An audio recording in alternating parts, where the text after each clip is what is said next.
where do you think realtors today, like 2023, where they're failing the most? Because we have what, close to 100,000 in Ontario right now, right? But you see the numbers, and they're pretty ridiculous in terms of how many are actually producing or even doing deals. You know, so it's like where do realtors fail? I'm this is going to be very controversial, I think, but I think social media. I think too many people are focused on social media.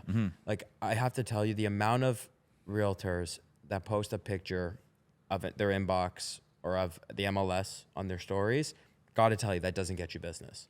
MLS in what way? Like, they take a picture of the screen of the MLS. Was showing that they co-op? Yeah, like they did a deal. I've been seeing that like that's lovely. Like, I love that for you guys. Yeah, but that's not going to get you business, right? I think people are so focused on doing other people's home tours. They're focused on going through houses, showing this, showing that. But that's not the core of our business. Like, that's the core. That may be helpful now in this day and age, but in 20 years from now, do you really think that's going to be, like, do you think Instagram's going to be around? I don't know. My gut tells me probably not, right? So the core business How many years from now? In 20. Shit. Like, maybe, but maybe. I gotta adapt right now. No, but like, but honestly, like, if you really think about it, like, people are so focused on all of these virtual tours and all of these, like, guys, they're all the same content. Yeah. As a consumer, if I'm looking at all these agents, which one do you pick? The one that has the nicest shoes? Like, I don't know. So it's interesting. I'll let me try on that right now, actually, because you're so right. I mean, I think it's just the way the needle moves, right? Like, you have beginning in our industry, you were early on video, right? You had the early movers, and then it works. Then the people see it works, and now they're all jumping in. And then you have the early movers who are now adapting to something new, right?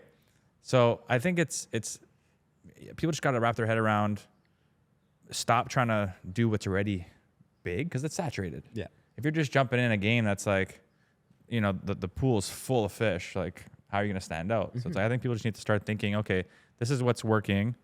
How can I make this my own? How can I create something new out of this that's newer and will make me stand out? Because, people just get lost in the sauce. Well, they get lost because, like, I look at social media as an online business card. When someone meets me in person, I want them to say, oh, you're the same person you are on social media. That's amazing. We have the same interests. We have the same likes. Like, this is great. But I find when everyone's doing the same things, even as a realtor looking at this, it's very hard to say, like, okay, like, is this their listing? Is it not? Like, why did they show this but not this? Like, you start questioning more. But I find if you're, like you just said, you're one of the first to do something, then it makes a huge difference, right? So for myself, how I look at Instagram and how I use my Instagram as a realtor is I just put my likes and interests. Yes, I'll do the just listed, just sold, of course, but I won't saturate it. And I'll do the initial, intro to the listing with a video. That's great. But you'll hardly see on my stories me walking through a house filming it, because it's just not my style. And I feel like everyone could see that. Yeah. Right? Where, if I go on there and It's funny because you have some of the nice stuff to showcase. Yes, but I think why people appreciate me is I really focus on privacy and exclusivity.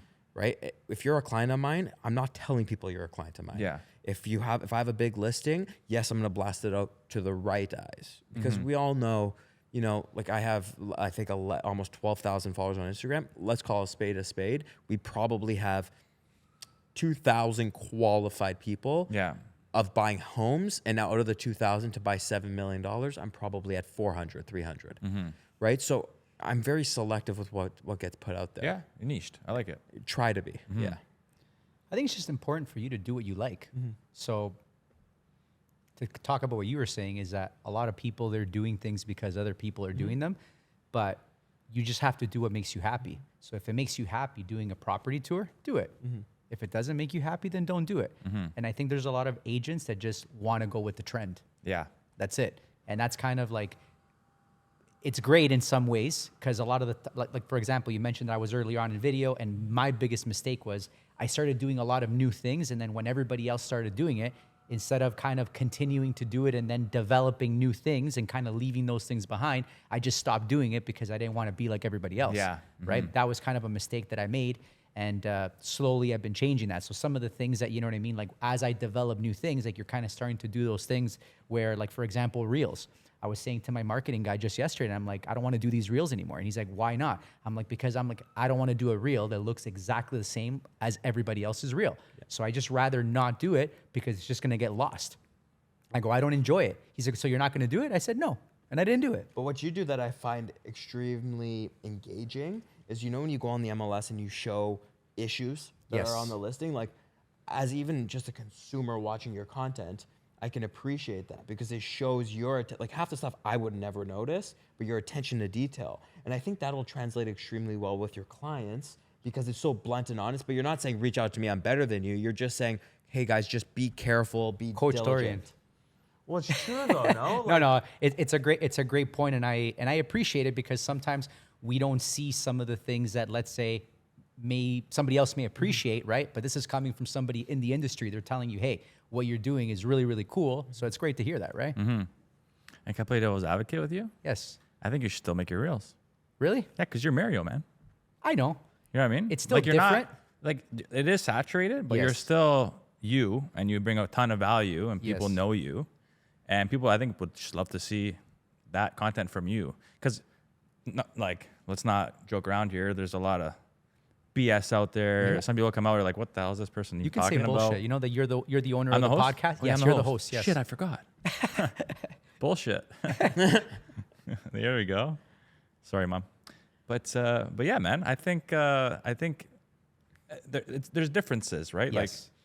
Like you have that high caliber already. You have the knowledge. You have all that stuff that you're already standing out amongst the rest. So you already just like cut out probably like 90% of that saturation to now put yourself in that top 10, you know? When I say I'm not going to do the reels, it's just like, let's say for those specific properties, right? So I just want to make them a little bit different. So I do enjoy like doing those educational reels or something that for me, I love because people get a lot of value out of it, right? So I don't want to do things that just don't make me happy anymore. Yeah. That's it. Like this year was kind of a year for me where I said, I'm going to take a little bit of a step back in business and I'm still going to work because I have to work. And I've been doing this for such a long time and I love what I do. But I also want to focus on making myself happy, not just making money, right? So I think that's where the change has been for me this year.